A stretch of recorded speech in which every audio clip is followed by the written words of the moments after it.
कहते हैं कि तब भगवान श्री कृष्ण ने बर्बरीक के सिर को किसी दिव्य औषधि के सहारे जीवित रखा व उसे पीपल की सबसे ऊंची शाख पर टांग दिया, जिससे वह भली भांति युद्ध देख सके। और यह बात सही है कि बर्बरीक ने उस धर्मयुद्ध को भली भांति देखा। 18 दिन तक महाभारत का महायुद्ध हुआ। अंत में दुर्योधन की मृत्यु के साथ इस महायुद्ध का अंत हुआ। पांडव विजयी हुए, कौरव पराजित। इस महायुद्ध की भीषण विभीषिका से दोनों पक्षों में केवल 10 व्यक्ति ही जीवित बचे थे।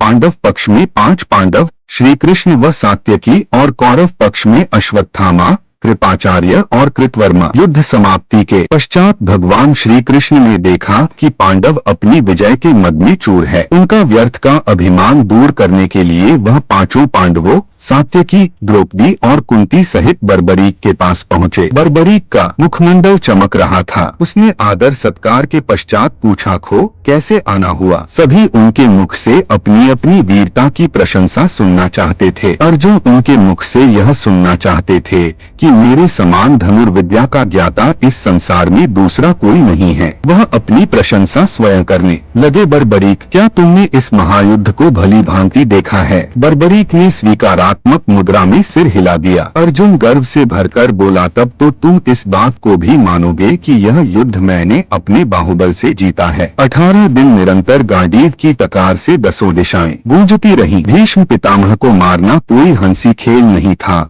भीमसेन के पौत्र बर्बरीक के मुख पर व्यंग्यभरी मुस्कान खेलने लगी। बोले, हाँ, भीष्म पितामह के विषय में मेरा भी यही विचार है, कहे चलो। रुको, नहीं। अर्जुन फिर बोला, मैंने भगदत्त जैसे महाबली को मार गिराया, द्रोण को निस्तेज कर दिया था, और कर्ण, जिसके भय से धर्मराज युधिष्ठिर को रात भर नींद नहीं आती थी, उसका वध भी मेरे ही हाथों हुआ। बाद में अश्वत्थामा को मनरहित भी मैंने ही किया। क्यों बर्बरीक, अब तो तुम मेरी और मेरे गांडीव की प्रशंसा करोगे? बर्बरीक खुलकर हंसा, उत्तर दूंगा, और भी किसी को कुछ कहना हो तो कह लो। भीम बोल पड़ा, मेरी इस पर्वतसी विशाल गदा के विषय में क्या विचार है? बर्बरीक, तुमने देखा होगा कि इसी गदा के सहारे मैंने दुष्ट दुशासन का रक्त पिया। इसी गदा से मैंने अद्वितीय गदाधारी दुर्योधन का वध किया। हिडिंब, बकासुर और कीचक के वध की कहानियां भी तुमने सुनी होंगी। अब तुम मेरी वीरता के बारे में कुछ कहो। बर्बरीक हंस दिया, कहूंगा, पहले तुम सब अपनी बात कह लो, फिर मैं सबका जवाब एक साथ दूंगा। नकुल सहदेव ने अपनी अपनी विशाल तलवारों की प्रशंसा की। बाद में युधिष्ठिर ने कहा, मेरा विचार है बर्बरीक कि यह युद्ध मैंने सत्य के बल पर जीता। बर्बरीक ने सबकी ओर अपेक्षा से देखकर श्री कृष्ण से प्रश्न किया,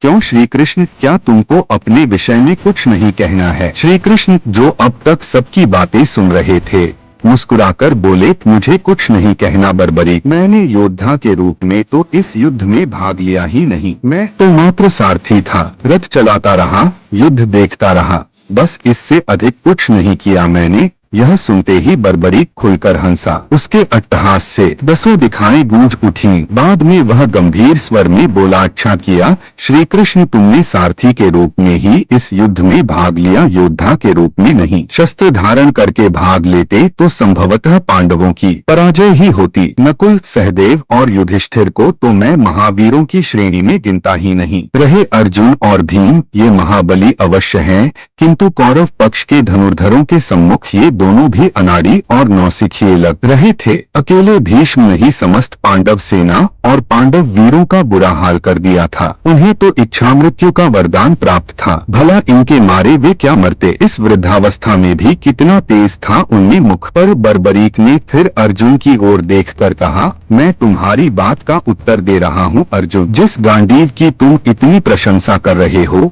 वह उस वक्त कहाँ गया था? अब भीष्म ने तुम्हारी सेना को छिन्न भिन्न कर दिया था, रथ तोड़ दिया था, कपिध्वज धरती पर पड़ा था, तुम मूर्छित हो गए थे और श्री कृष्ण को अपनी प्रतिज्ञा तोड़कर तुम्हारी रक्षा करनी पड़ी थी। फिर तुम श्री कृष्ण की सलाह पर भीष्म से यह पूछने गए थे कि उनकी मृत्यु कैसे होगी। तब तुम लोगों को लाज नहीं आई थी। शिखंडी के पीछे से भी निहत थे भीष्म, पर मैंने तुम्हारे शस्त्रों को चलते देखा था, वह तुम्हारी वीरता की चरम सीमा थी। जयद्रथ वध के दिन भी मैं तुम्हारी वीरता को देख चुका हूँ। श्री कृष्ण की माया यदि साथ देती तो एक क्या सैकड़ों अर्जुन भी जयद्रथ की परछाई नहीं पा सकते थे। तेजस्वी वृद्ध आचार्य द्रोण ने तुम्हारी और तुम्हारी सेना की जो दुर्दशा की थी वह भी किसी से छिपी नहीं है। तब तुम्हारा बल तेज कहा गया था, युधिष्ठिर कितने सत्यवादी हैं, मैंने यह भी इसी युद्ध में देखा। श्री कृष्ण की सलाह पर अपने गुरु के सम्मुख जाकर उन्होंने झूठ बोला, जीवित अश्वत्थामा को मृत बताया,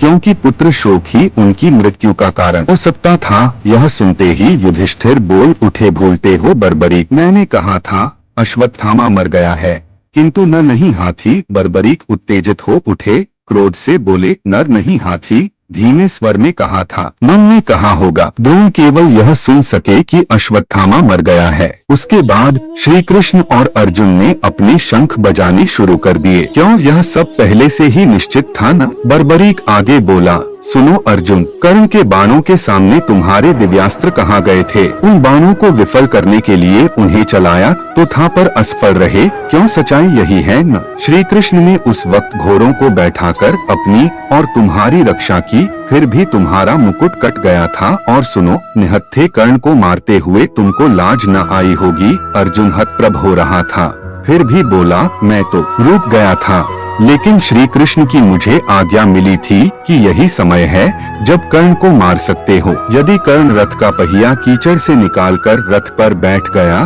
तो एक क्या अनेक अर्जुन भी उसे मार नहीं पाएंगे। बर्बरीक की वाणी में व्यंग्य उभर आया।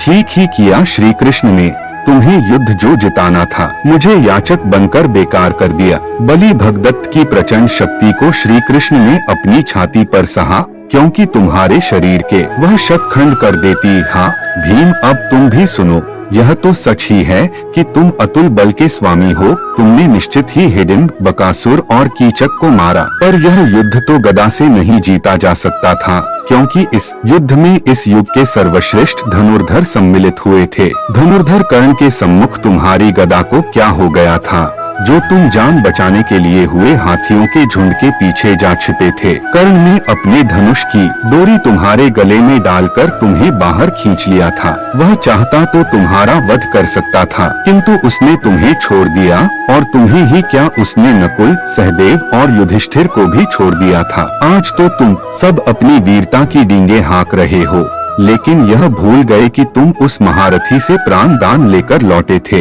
वास्तव में ही वह सच्चा दानी था। तभी श्री कृष्ण और कुंती की आंखें टकराई। कुंती की आंखों में आंसू थे, किंतु बर्बरीक बोलता ही रहा, उसने अवसर मिलने पर भी तुम्हें क्यों नहीं मारा?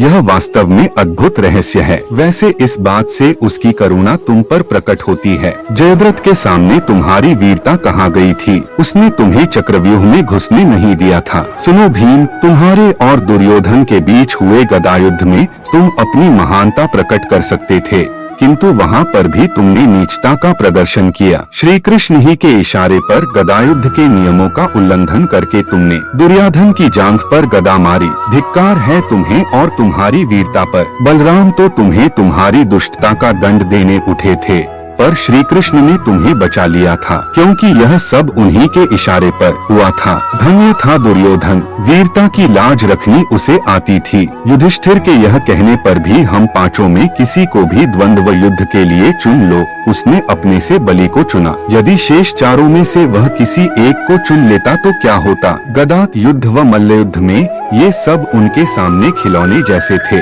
वैसे युद्ध में तुम्हारी भी मृत्यु निश्चित थी, क्योंकि वह गदा युद्ध का श्रेष्ठ ज्ञाता और बहुत फुर्तीला था। फिर बर्बरीक सांस भरकर बोला, श्री कृष्ण की नीति पराजित कैसे हो सकती थी? मुझसे यदि कोई पूछे तो मैं यही कहूँगा कि इस युद्ध के वास्तविक विजेता श्री कृष्ण ही हैं, जिन्होंने अपनी बुद्धि और नीति के सहारे इस युद्ध को जीता। मुझे तो इस युद्ध में चारों ओर श्री कृष्ण ही श्री कृष्ण नजर आते थे। श्री कृष्ण नीति की जय हो। यह कहकर बर्बरीक मौन हो गया। इतना सुनकर श्री कृष्ण ने महाबली को खुश होकर यह वरदान दिया कि महाबली बर्बरीक, कलयुग में तुम मेरे नाम से पूजे जाओगे और जो तुम्हें सच्चे मन से ध्याएंगे वह मनवांछित फल पाएंगे। और आज यह सच जग विख्यात है कि उस काल के बर्बरीक आज के बाबा श्याम हैं। आज सारा संसार उन्हें शीश के दानी के रूप में जानता है, और जो भी सच्चे मन से इनकी शरण में खाटू श्याम जी जाता है, उसके समस्त कार्य प्रभु श्री श्याम पूर्ण करते हैं